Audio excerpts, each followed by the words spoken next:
সফলভাবে এখানে আসার জন্য দুঃখ প্রকাশ করছে। কারণ হলো আমরা বক্তব্যের প্রথমে চলমান আছে এবং কিছু কিছু কাজ ইতিমধ্যে সুষ্ঠুভাবে নির্বাচনী আসন রয়েছে, সংসদীয় আসন রয়েছে এবং আমাদের এই জেলায় যে প্রার্থীগণ তাদের যে মনোনয়ন এফোর্ট দিচ্ছে বলেই কিন্তু এত বড় একটা প্রতিষ্ঠানের পক্ষে সম্ভব নয়।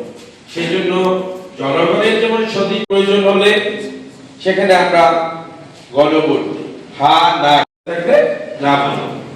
এমনিভাবে আমাদের অনেকগুলো বিভিন্ন সংস্থা যেমন এই জেলার সম্মানিত পুলিশ সুপার মহোদয় রয়েছেন, দুর্বল হয়ে পড়েছিল, ভেঙে গিয়েছিল। এই সেটা যারা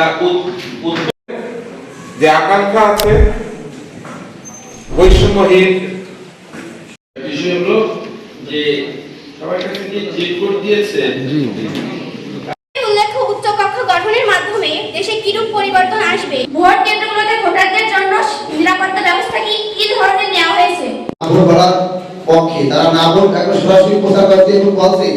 আমি একজনকে বলবো যে মাইক